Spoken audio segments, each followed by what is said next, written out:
bunga hingga merata, sayang merbah di pohon cemara. Assalamualaikum, mulanya kata awal bismillah pembuka bicara. Assalamualaikum dan selamat sejahtera. Nama saya ialah Nur Aini Jha binti Maulud. Saya berumur 12 tahun dan bersekolah di SK Taman Kota Jaya. Rakan-rakan, apakah hobi anda? Hobi saya sememangnya membaca. Dengan membaca, saya dapat menambah ilmu pengetahuan yang sedia ada. Membaca adalah jambatan ilmu. Rakan-rakan, baru-baru ini, saya ada membaca sebuah buku yang menarik di pandangan saya. Buku ini berjudul Berdialog dengan Jin. Buku ini dikarang oleh Ustaz Abdul Majid Hassan dan diterbitkan oleh Hijaz Rikas Publishing pada tahun 2009. Jumlah muka suratnya ialah 310 muka surat.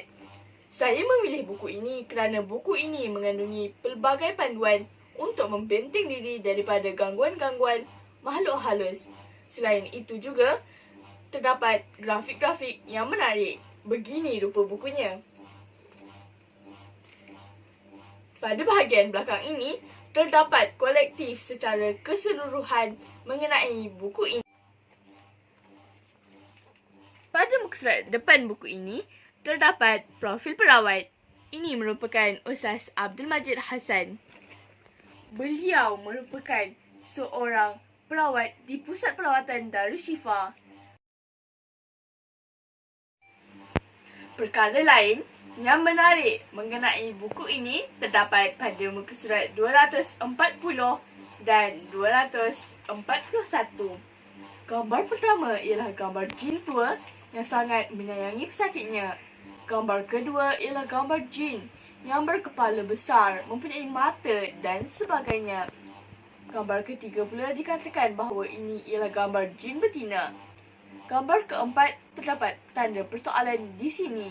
Adakah ini hantu pocong? Tetapi mengapa rambutnya panjang dan bajunya koyak rabak?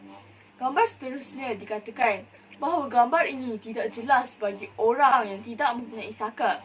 Tetapi jika anda bersaka, anda dapat melihat kandungannya. Adakah rakan-rakan dapat melihat kandungannya? Jika begitu, lebih baik anda berjaga-jaga. Gambar seterusnya ialah gambar tempat asal jin, iaitu kuil Hindu yang berada di atas daun sirih.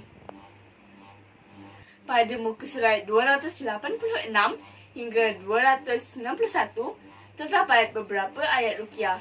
Antaranya, ayat ruqyah yang pertama ialah surah Al-Fatihah. Ayat ruqyah yang kedua ialah surah Al-Baqarah ayat 1 hingga 5. Ayat ruqyah yang ketiga ialah surah Al-Baqarah ayat 102 untuk sihir. Pada muka surat 256 hingga muka surat 261, terdapat bentuk-bentuk gangguan jin dan sihir. Antaranya, yang pertama ialah rasukan syaitan. Yang kedua ialah histeria. Yang ketiga ialah hantu tindih dan lain-lain. Pada muka surat 245, dikatakan terdapat 4 jenis gangguan. Gangguan yang pertama ialah gangguan penuh. Gangguan yang kedua ialah gangguan berjuzuk. Gangguan yang ketiga ialah gangguan kekal. Dan gangguan yang keempat ialah gangguan imbasan. Berakhir sudah bicara buku saya pada hari ini. Akhir kata, ambil pengajaran, jadikan iktibar. Secara kolektifnya, kita tidak boleh terlalu taksub mengenai hal-hal makhluk raib. Tetapi kita juga tidak boleh menafikan kewujudan mereka.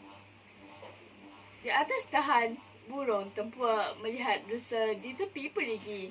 Salam perpisahan untuk semua. Semoga kita bersua lagi. Wabillahi taufiq wal hidayah. Wassalamualaikum warahmatullahi wabarakatuh.